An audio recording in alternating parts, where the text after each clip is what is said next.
Olá a todos e sejam bem-vindos ao meu canal no YouTube, Palavra Viva de Esperança. Hoje vamos mergulhar sobre quando Israel rejeitou Deus como rei. 1 Samuel 8. Se esta é sua primeira vez aqui, não se esqueça de se inscrever e clicar no sininho para não perder nenhum dos nossos próximos vídeos. E se você já é assinante, obrigado pela fidelidade. Sem mais delongas, vamos direto ao assunto de hoje.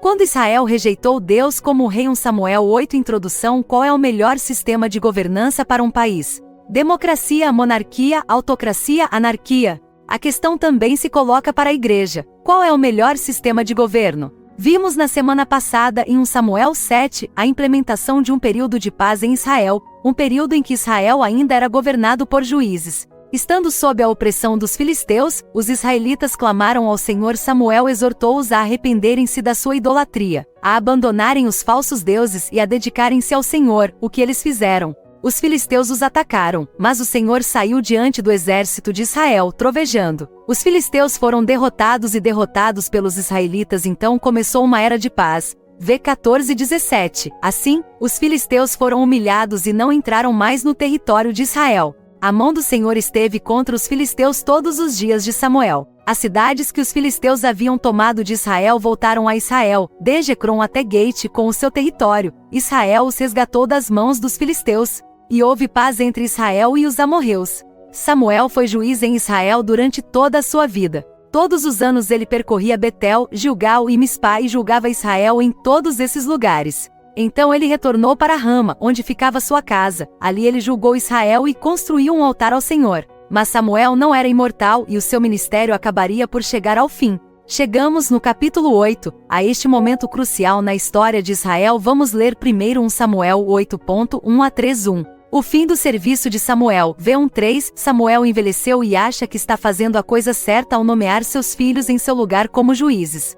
Já o fato de ter estabelecido 2 mostra que talvez ele tivesse uma dúvida, que não estava convencido de que apenas um estaria à altura da tarefa. Esta também foi a primeira vez, porque nunca houve uma passagem da função de juiz de pai para filho. De acordo com o relato do livro dos Juízes, que abrange o período anterior a Samuel, Deus também não permitiu que isso acontecesse com os filhos de Samuel. Ele fez com que seus corações malignos se tornassem visíveis. Foi o poder que os corrompeu. Eles tinham propensão ao lucro, recebiam presentes e violavam a lei. Eles claramente não eram dignos de seus nomes. Joel significa, o Senhor é Deus, e Abia significa, meu pai é o Senhor. Os juízes tinham que estar acima de qualquer suspeita, porque deveriam fazer cumprir a lei de Deus. Deuteronômio 16, 18-20. Designarás para ti juízes e magistrados em todas as cidades que o Senhor teu Deus te der, segundo as tuas tribos. Eles julgarão o povo com justiça. Não violarás a lei, nem respeitarás a aparência de ninguém, nem receberás presentes, pois os presentes cegam os olhos dos sábios e pervertem as palavras dos justos.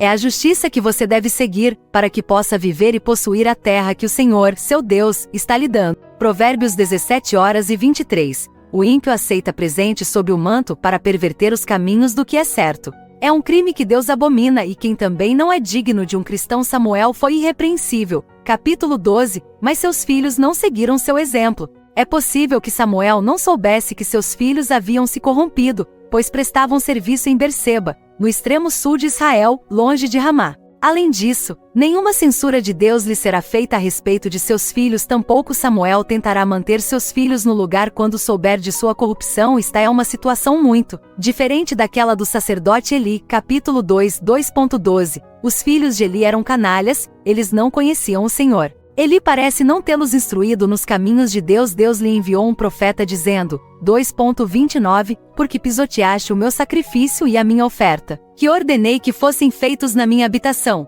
Porque honrais mais os vossos filhos do que a mim, para vos engordar com as primícias de todas as ofertas do meu povo Israel. Deus amaldiçoou a casa de Eli, em vez de se arrepender e destituir seus filhos do cargo. Ele os deixou no lugar e continuou a lucrar com sua corrupção. Aqui vemos um princípio geral. Os pais têm a responsabilidade de educar seus filhos nos caminhos de Deus e devem permanecer imparciais em relação ao serviço na Assembleia de Deus, não tentando encobrir as suas falhas. Mas eles não são responsáveis pelas escolhas que seus filhos fazem quando se tornam adultos. Este princípio continua na igreja. 1 Timóteo 3.4-5. Deixe o presbítero, o bispo, administrar bem a sua própria casa e manter os seus filhos em sujeição com perfeita dignidade. Pois, se alguém não sabe governar a sua própria casa, como cuidará da igreja de Deus? Mas se mais tarde alguns de seus filhos não seguirem o Senhor, não poderemos usar isso contra ele a menos, é claro, que ele procure desculpá-los e aprová-los. Os anciãos de Israel perceberam que os filhos de Samuel eram corruptos e aproveitaram a oportunidade para exigir uma grande mudança. Vamos ler 1 Samuel 8, 4, 9, 2. A rejeição da realeza de Deus, Vivenda 4, 9. Os mais velhos estavam certos ao salientar que os filhos de Samuel eram inadequados, mas a mudança que propuseram foi radical: passar para um regime monárquico. No entanto, o problema não era o sistema de magistratura, ou judiciário, que se adequava perfeitamente às pessoas da aliança, como vimos no capítulo 7. Neste sistema, o papel dos juízes limitava-se a fazer cumprir a lei de Deus e, por vezes, a transmitir a vontade de Deus numa situação particular. Os mais velhos quiseram suavizar seu pedido, minimizando o papel do rei que julgará simplesmente o povo como juiz, lembrando que todas as outras nações têm seu rei. Samuel ficou indignado com o pedido deles. Para ele, era uma coisa ruim, e ele consultou o Senhor. Deus lhe confirmou que realmente era ruim, não porque rejeitaram Samuel, mas porque rejeitaram Deus, seu rei, na organização social que Deus havia prescrito para Israel. Se só houvesse juízes e sacerdotes, era porque ele mesmo reinava sobre o seu povo. Foi uma teocracia. O desejo do povo de passar para um regime monárquico não foi motivado pela necessidade, mas pela luxúria. Eles não estavam felizes com o que tinham. Que ingratidão! Eles haviam esquecido seu imenso privilégio de ser o povo do Senhor. Deus lhes declarou depois de libertá-los da escravidão no Egito. Êxodo 19.5, 6. Agora, se vocês ouvirem a minha voz e guardarem a minha aliança, vocês serão meus entre todos os povos, pois toda a terra é minha. Quanto a você, você será para mim um reino de sacerdotes e uma nação santa. Moisés os havia lembrado, antes de entrarem na terra prometida. Deuteronômio 4.5, 8. Veja, eu lhe ensinei estatutos e ordenanças, como o Senhor meu Deus me ordenou que você faça bem a eles na terra em que entrar para possuí-la. Você os observará e os colocará em prática, pois esta será a sua sabedoria e a sua inteligência aos olhos do povo, que ouvirá falar de todos estes regulamentos e dirá: esta grande nação só pode ser um povo sábio e inteligente. Pois que grande nação existe que tenha deuses tão próximos como o Senhor nosso Deus está conosco sempre que invocamos? E que grande nação existe que tenha estatutos e ordenanças justos, como toda esta lei que hoje vos apresento? Os israelitas agora queriam se conformar com o mundo, trocar sua verdadeira glória por status aos olhos das nações deste mundo, rejeitar sua identidade como povo de Deus, para se identificar com as nações do mundo. Como Deus disse a Samuel, eles o estavam abandonando e se voltando para outros deuses, como sempre estiveram inclinados a fazer desde sua constituição. Mas, surpreendentemente, Deus disse a Samuel para ouvi-los e estabelecer um rei.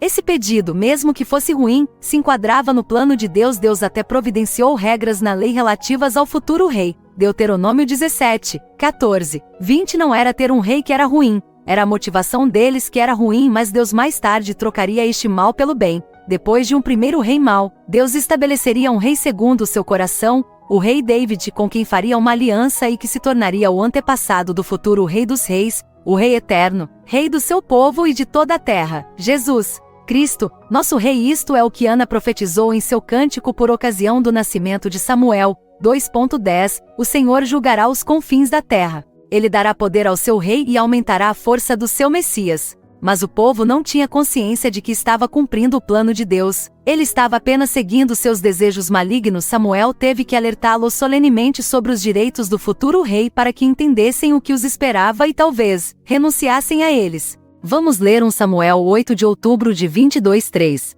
Viver com as consequências. 10, 22. Samuel conta ao povo as advertências de Deus sobre os direitos do futuro rei. Ele vai levar para si o que há de melhor no país, seus filhos para seu exército, para cultivar seus campos, e como artesão suas filhas para perfumistas, cozinheiras e padeiras seus campos, vinhas, oliveiras, rebanhos seus servos e criadas, porcentagem de sua renda e impostos. Finalmente, todo o povo se tornará seu escravo. É uma loucura querer voluntariamente se colocar sob o poder de um único homem que tomará suas decisões de acordo com sua boa vontade. Deus os avisa que eventualmente o próprio rei será a causa de seu infortúnio. Se um juiz corrupto era um mal para a nação, um rei perverso era imensamente pior. Um dia, eles se arrependerão de ter desejado um rei, Eles clamarão ao Senhor como fizeram quando os filisteus os oprimiram. Mas desta vez Deus não lhes responderá, eles viverão com as consequências de sua escolha. O povo se recusa a ouvir as advertências de Deus. Obviamente não procuravam a melhor solução. Eles queriam um rei esplêndido e glorioso, como as nações do mundo. Samuel relata a decisão do povo a Deus, que lhe diz para ouvi-los e estabelecer um rei. Então Samuel manda o povo para casa, o que deixa a história suspensa. Pode acontecer em nossas vidas que tomemos decisões erradas porque nossas motivações são ruins, porque buscamos enriquecer ou estar em uma situação mais honrosa. Mesmo após advertências de nossos irmãos e do Espírito Santo através da Bíblia, se persistirmos em nosso empreendimento, Deus pode permitir que nosso plano se concretize, mesmo que seja maligno, mas não nos poupará necessariamente das suas más consequências. Ele pode usá-los para nos corrigir. Portanto, não é porque Deus abre as portas para a realização dos nossos desejos que eles são bons. Procure saber realmente sua vontade. Vamos estar dispostos a desistir de nossos planos quando percebemos que eles são ruins. Persistir em uma decisão errada, possivelmente confiando na graça de Deus, é uma ofensa contra Ele. Conclusão. Então, qual é o melhor sistema de governança? Segundo a Bíblia, é a teocracia com Deus como rei. Mas hoje, nos tempos do Novo Testamento, o povo de Deus não está mais num determinado país, mas na igreja composta por pessoas de todas as nações, e não cabe a nós impor um sistema ao mundo. Ainda estamos no mundo, mas fomos separados para formar igrejas locais que são novas sociedades teocráticas. Foi Jesus quem foi estabelecido como o rei da igreja. Para que isso funcione, ele deve primeiro ser reconhecido como rei em cada uma de nossas vidas individuais. Jesus é seu rei. Você acredita nele? Você se arrependeu de seus ídolos para seguir apenas Jesus? Se assim for, o reino dos céus está aberto para você viver para sempre. Caso contrário, está fechado para você. Tome a decisão hoje antes que seja tarde demais. Para que Jesus reine sobre a igreja, é necessário também adotar o sistema de governo prescrito no Novo Testamento. Um conselho de anciãos. Os presbíteros devem governar a igreja, não como diretores ou ditadores, mas como modelos e professores. Eles devem garantir que a Bíblia tem autoridade final. Não devem ser como aqueles que Jesus denuncia. Em Mateus 23 de maio de 11, eles fazem todas as suas ações para serem vistos pelos homens. Assim, aumentam os seus filactérios e aumentam as franjas das suas roupas, adoram o primeiro lugar nas refeições, os primeiros lugares nas sinagogas e as saudações nas praças públicas. Eles também gostam de ser chamados pelos homens mestre. Mas você não se chame de mestre, pois um é o seu mestre, e todos vocês são irmãos. E a ninguém chameis pai na terra, pois um só é o vosso Pai, aquele que está nos céus. Não se chamem diretores, pois apenas um é o seu diretor, Cristo. O maior entre vocês será seu servo. É tentador olhar para o que está acontecendo no mundo e querer imitá-lo. Muitos sistemas de governança parecem mais gloriosos aos olhos humanos. Tomemos cuidado com o estrelato que existe até entre os cristãos. Não vamos tentar nos nomear um rei humano. Não esqueçamos que é Jesus quem reina sobre nós, o Rei dos Reis. Muitas coisas no mundo parecem melhores para nossas vidas, aos olhos humanos, do que aquilo que Jesus prescreve. Romanos 12:2. Não vos conformeis com este mundo, mas transformai-vos pela renovação da mente, para que possais discernir qual é a vontade de Deus, que é bom, aceitável e perfeito. E é isso. Por hoje é tudo. Espero que esse vídeo sobre quando Israel rejeitou Deus como rei, 1 Samuel 8, você gostou e aprendeu algo novo. Fique à vontade para deixar um comentário abaixo para compartilhar sua opinião e tirar suas dúvidas. Adoro ler seus comentários. Se ainda não fez, lembre-se de curtir o vídeo e se inscrever para não perder conteúdos futuros. Obrigado por assistir e até breve para um novo vídeo.